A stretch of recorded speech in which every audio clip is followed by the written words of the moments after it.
Well, hey guys, I'm Phil Heimlich, and this is the Radical Middle. I'm sure you think that slavery no longer exists in this country, but it actually does. It's called financial slavery. I'm talking about $1.75 trillion owed for student loan debt. Do you know the average federal loan borrower owes over $35,000? And here's what you need to know about student loans. They're almost the only type of debt you can't discharge in bankruptcy.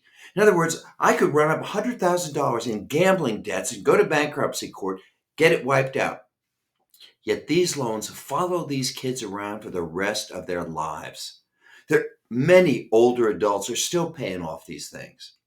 And the fact that lenders know that they can chase these kids around for the rest of their lives makes them more and more eager to loan massive amounts to college kids. Here's the real kicker, though. Almost all these loans are backed by the federal government or made directly by the federal government. So private lenders can't lose no matter how much they lend because Uncle Sam will pick up the tab.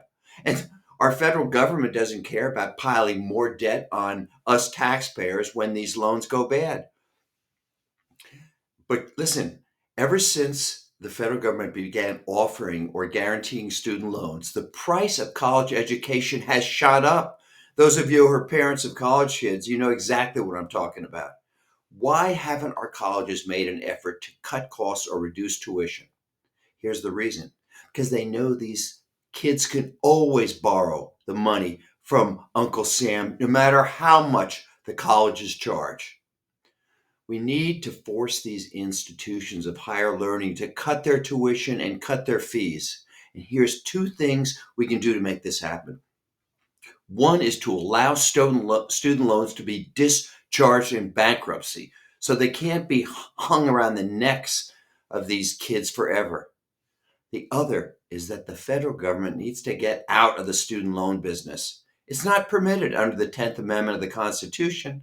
And getting rid of federal backing will force colleges and universities to compete, not just on who's got the best education, but on price. I'm Phil Heimlich, and this is the Radical Middle.